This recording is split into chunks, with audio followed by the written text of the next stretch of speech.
Buongiorno! We are here near Trento, near Riva del Garda, just behind me there. And we are here to ride possibly one of the greatest road bikes ever built. Now, this is the 2019 Aprilia Tuono 1100 factory. And don't get too aroused. There aren't that many changes, but the changes that are made, Aprilia wanting to increase performance, but also comfort. So what they've done is the adoption of what is already a proven package with the Öhlins Smart EC2 suspension. So the semi-active suspension makes the road much smoother, stops weight transfer. Pretty basic, but it's proven on other bikes, so it promises to be even better on this. So, allora, let's ride.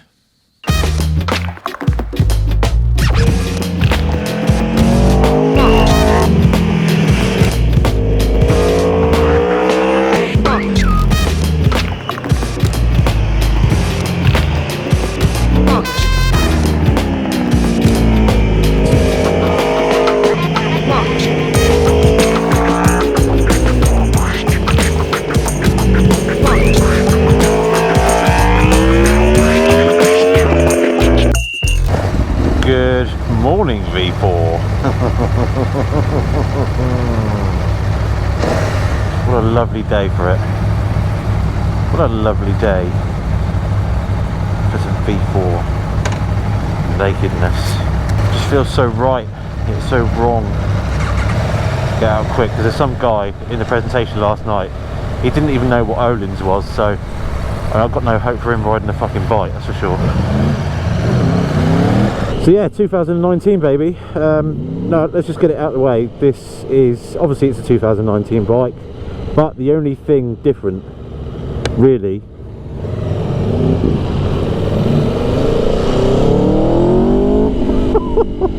is the electronic suspension. So it's got Öhlins Smart EC2, the same on the Panigale and R1.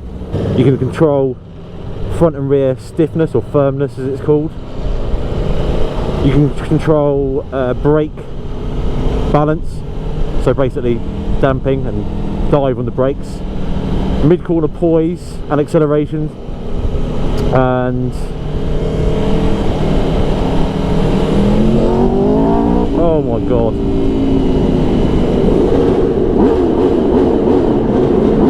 so let's get one thing out of the way then.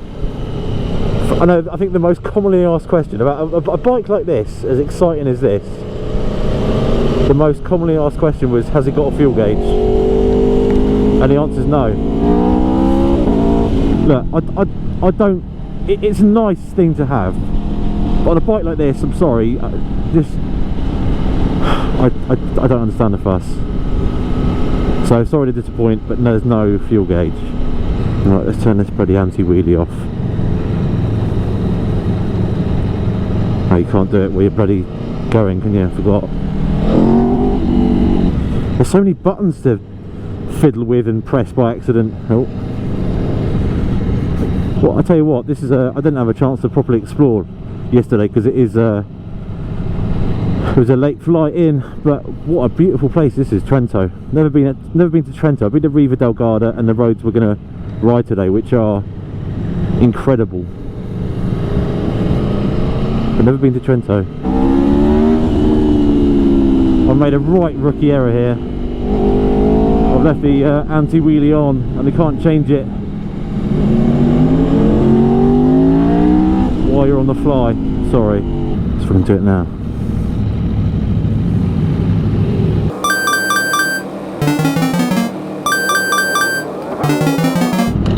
Done it? Yes!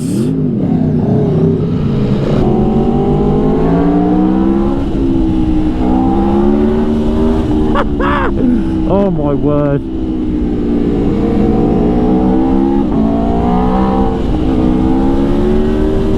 It puts a different kind of smile on your face to the Super Duke. The Super Duke is just pure brutality, and this is kind of superbike refinement.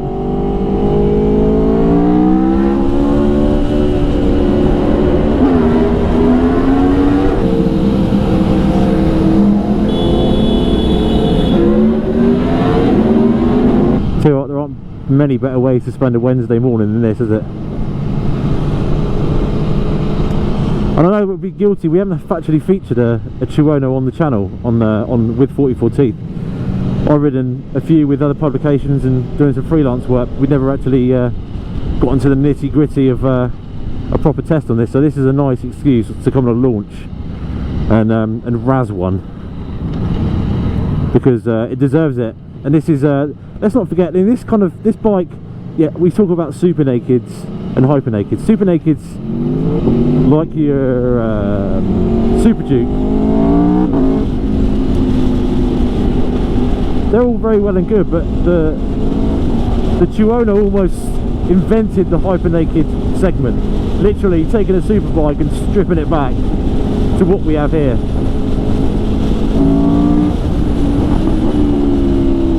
It's just glorious in every sense of the word. Kind of goads you on. It's just, like I said, the Super Duke smacks you in the bollocks and kind of screams for Satan, whereas the Aprilia, as mental as it is, it's not that brutal. It's smooth. Yes, it's bloody fast, but it's smooth and it's fluid and it's easy to ride, whereas the Super Duke's kind of a bit more agricultural in comparison, which makes it so good. And I think the Super Duke, when you open the throttle, puts a bigger smile on your face, just because it absolutely, like I said, screams for Satan. Whereas this is it's a mixture of noise, which it's unbelievable. Everything, the blipper, when you open the throttle, everything about this noise is addictive. And this is where the Tuono comes into its own, really. It's so much more at home at low speed and on and off the throttle. I mean, even we're in track mode, on the throttle mode, and it's much smoother than a Super Duke. So the suspension then, it's as I said, EC2 Olin, so you get 3 active settings, 1, 2 and 3. 1 is the sportiest, 3 is the more road biased,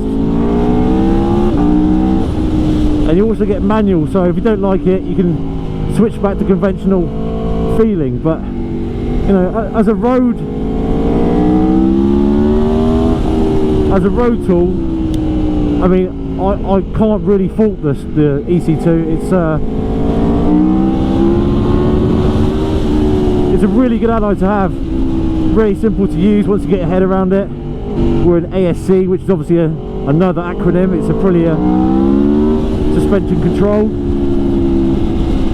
We're in level 2, which is a sort of nice sporty road ride apparently, and I can't tell, you know, I cannot tell that it's being computerized and digitalized. It is it's slick,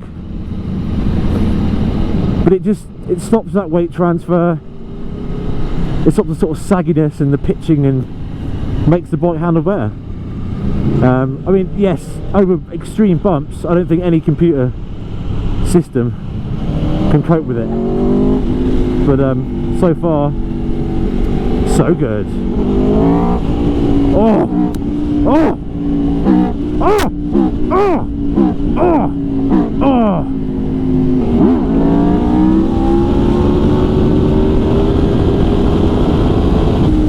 There really is nothing like a chorus of V4 Tuono to wake you up in the morning, and I don't think there is a better blipper, a smoother, better, quicker, slicker blipper than this for the road. Just so precise, regardless of shift, revs, gear, whatever. Ooh. Just been hit, attacked by a bloody Super B. I guess you want to know the price. We don't really know. It's 16,999, so it's £1,000 more than last year's bike. But obviously you got that suspension, which kind of justifies that price hike. But they're still bringing the RR in, the sort of base model, which, you know, is just as adept, I think. You know, I think some riders would like the gizmos and the technology of the EC2, whereas others will prefer a cheaper bike with less technology. But it does just as good. It does just as good a job.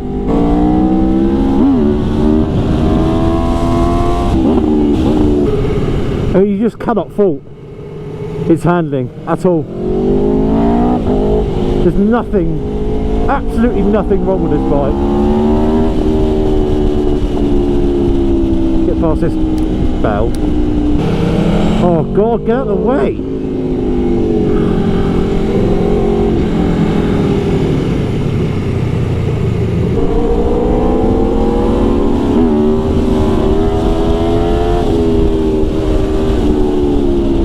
And the best thing is, it just fills you full of confidence, but then delivers.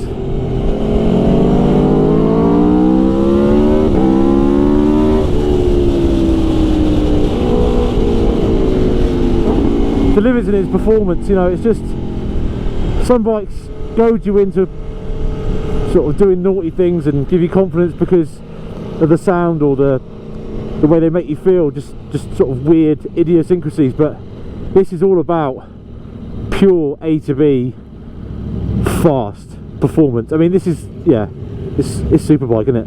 It's superbike, isn't it? You get me? It's a little things. I just stopped. We just stopped to do some pictures, and you turn the bike off, and it remembers what setting you had. Oh, it remembers the setting you had. So I had anti-wheelie off, and it's still off. It's bloody brilliant. And for those that say, you should take away electronics off this bike. Yeah, I mean, anti-wheelie on a naked bike, I understand. People don't like it, but if you want to go fast, it's a necessity, because you cannot open the throttle on one of these without wheeling, and you will end up in jail. It's as simple as that. You will be bending over and taking a soap for a very long time.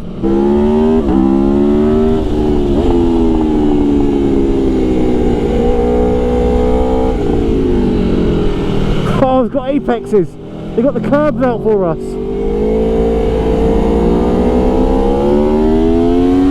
I still think the Super Duke is a better A to B Hooner. You know, there's definitely an element of it riding you rather than you riding it. It's a bit like a flea riding a dog's ball bag in many ways. You don't have the control that you do with the Tuono. But in terms of A to B as fast as you can, and on a road bike, this is it. I think Aprilia have dialed it. You know, they've got one of the best super bikes ever made.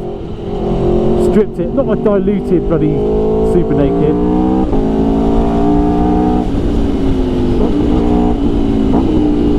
Oh, what's going on there? Yeah, proper naked hustler. Bloody hell, it's skiing. There's bloody skiing going on. There's skiing going on, and we're bloody hooning around on motorcycles. The hills are alive with the sound of V4. It's actually not that cold. Well, I didn't feel it anyway. I'm in a proper RST summer jacket and gloves, so there's something strange going on there. Some witchcraft. Shit. It's fucking ice. Fucking hell. Fucking ice. It's like BBB all over again. So in the name of investigative journalism, I'm going to try it out in manual mode. See what's what. So we go manual 2, which is the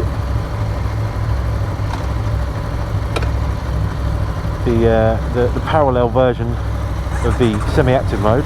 See what happens. Just stopped in the mountains for a little coffee, decaffeinato. There's definitely something BBB about this. It's giving me the chills, and they're multiplying. I'm losing control of the power the V4 is supplying. It's electrifying. Initial thoughts are, in manual, it's definitely not as fluid. It doesn't sort of hover and skim the tarmac like it does with semi-active. And that's understandable, I suppose. Oh, definitely more dive on the brakes as well. Definitely.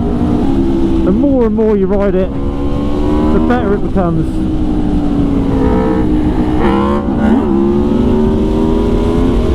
And the engine, I think, you know, as we talked about on the RSV4 video, this is probably the best engine ever built. And I'm trying really hard not to be subjective, but I really truly believe it's got power everywhere, it sounds good, it just delivers in every department.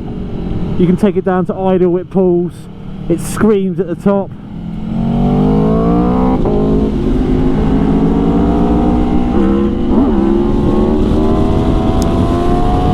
Above all else,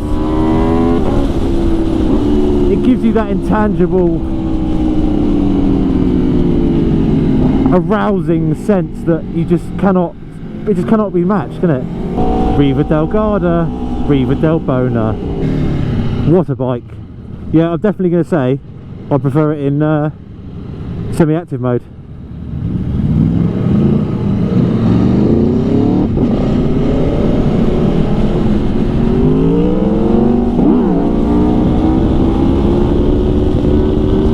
The springs are identical, it's just obviously got electronic workings and various stepper motors and the suspension control unit itself, so you know, it takes things into consideration, braking, acceleration, yaw, pitch with the IMU, and then calculates, you know, if you're braking hard it gives more damping, and the bumps it smooths it out, so it's you know, like many other semi-active systems, but it's good. I mean, you can't fault it. I don't, especially, I mean, yes, on track, I think there's definitely a time and a place for it.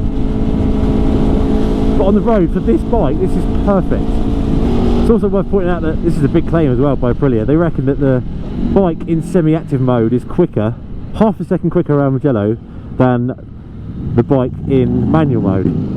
And I don't know, I guess for a bike of this ilk, I can kind of see why and how, but it's still a big claim, you know. This is exactly why manufacturers don't use this electronic suspension on their sort of you know, the high-end bikes, the top class race bikes. I hate it. My foreskin's done that thing where it peels right back and it's rubbing on my jeans.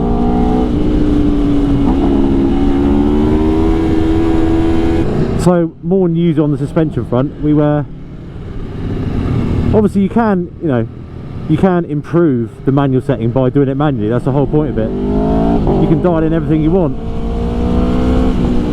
but it's just a hassle, isn't it, trying to find the perfect setting and messing around in the menu when you could just set it to manual, set it to semi-automatic,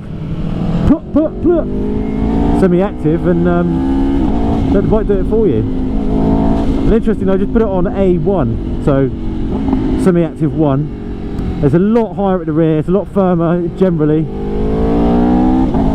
and there is sort of one downfall really, and this goes for a lot of semi-active bikes, is that sometimes where it's based, where the IMU thinks the bike is at a certain point, so for instance mid-corner, you didn't notice it in A2, but in A1 around a constant corner, the bike sort of dips a little bit mid-corner and goes, oh, I'm mid-corner, I must soften up a bit. So you know, it's not perfect, but you know, it's not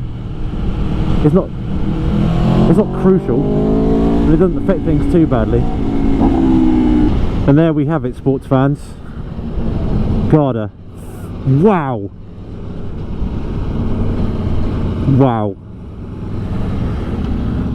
I came here a long time ago actually. It must have been 2007. I met Casey Stoner.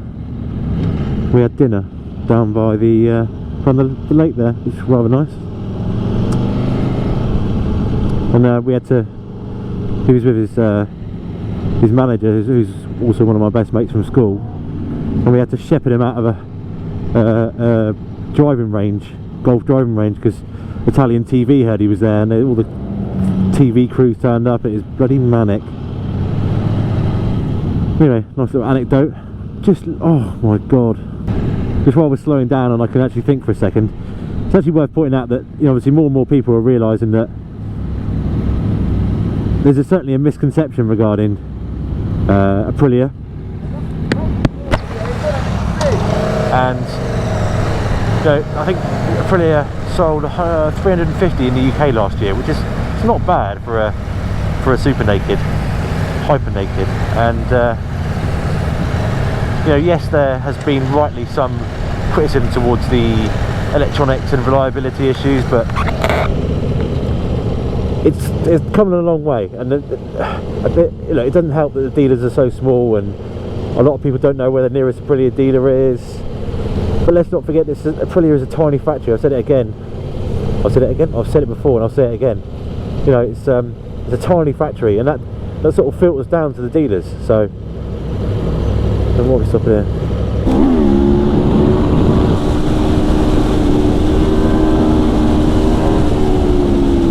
Oh, A1 is so much better. They reckon this is a track setting, but this is way better for the road. As in way better than A2. It puts more weight on the front so you can steer quicker. The rear doesn't squat as much. It's pretty sexual, to be honest with you. Whee!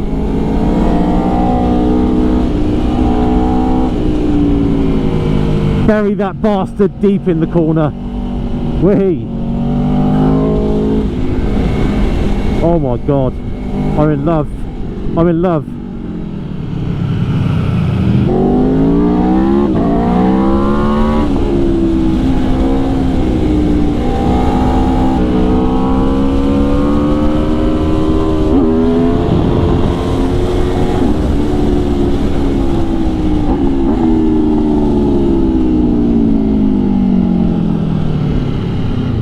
Wow.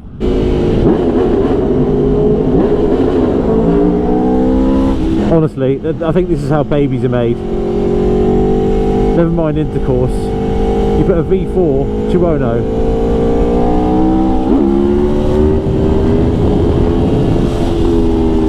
on the roads like these, on a day like this is how babies are made. It's an immaculate conception.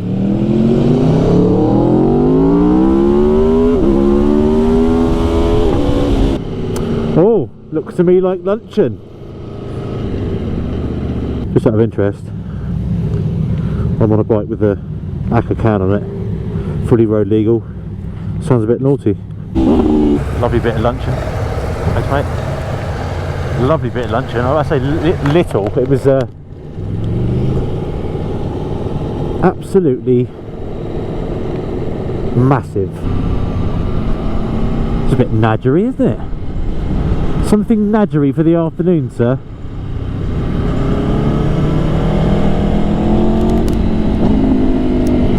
So we're on a little bit of a mellow one.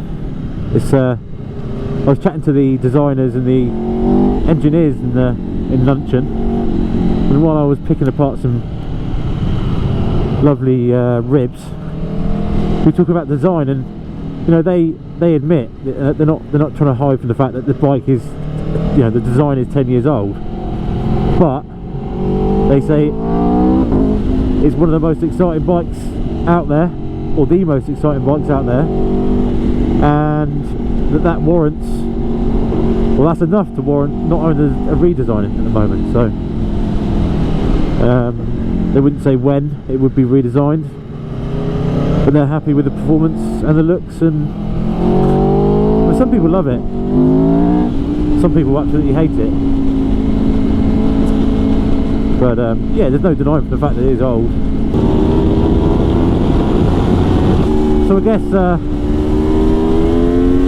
as we edge towards the hotel, it's a pretty good idea to talk about, is it worth upgrading your old Tuono for this one? And I mean, as mentioned before, it's $16,999, so it's $1,000 more, but you know, in honesty, it's not a groundbreaking thing. I mean, obviously it's a wonderful bit of technology. It works, it's faster, it sort of absorbs bumps, but it's not going to cure cancer. And the old bike is, you know, it's marginal gains. It's definitely marginal. I certainly wouldn't rush out and trade your old one in, that's for sure. But if you've got the monies, then do it, because as I said before, this Olin Smart EC2 is proven on other bikes, so it's definitely an improvement, but it's just not worth trading your old bike in, that's for sure. Unless you want to, of course.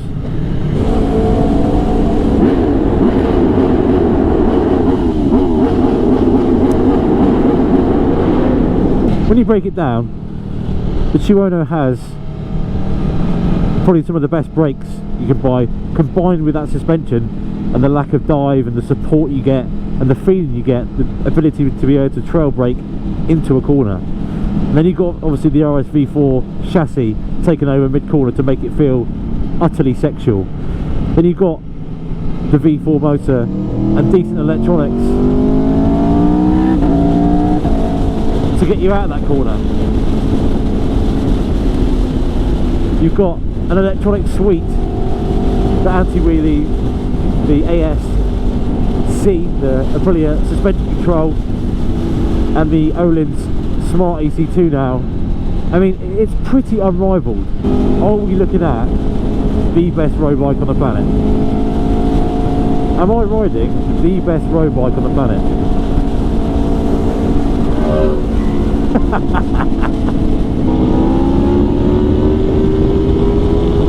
That's probably one of its only downfalls is fuel range. We've done less than 90 miles and I've done 10 kilometers on the light. Hello there. So I just wanted to show you the dash and how it works basically. Menu, settings, ASC. Now if you go into any one of these, so I was in A1, which is active, and that's the track, suggested track mode. So you can change these basically up to 5 that way and down to 5 that way. So front firmness, rear firmness, brake support. That obviously front and rear firmness is like a general damping setting. Brake support is on the brakes. Acceleration and support is on the gas, obviously coming out of the corner. Mid corner support is mid corner, and steering damper, which I forgot to mention earlier, but it's pretty easy. It's pretty twat proof. And if we go out of that to the manual, and you can set all of these maximum 31. So as I said earlier, although the manual didn't work for me, you can play about with settings to your desired configuration, move these up and down, blah blah blah blah, and I mean, you get lost in a setup maze, which is fantastic. But yes, it is. I mean, in many ways it's more complicated than getting a spanner or a screwdriver or an Allen key and twisting and turning, but it's all in one touch of a button. So I'm lazy, I like that. You know what, I think this is the best road bike money can buy.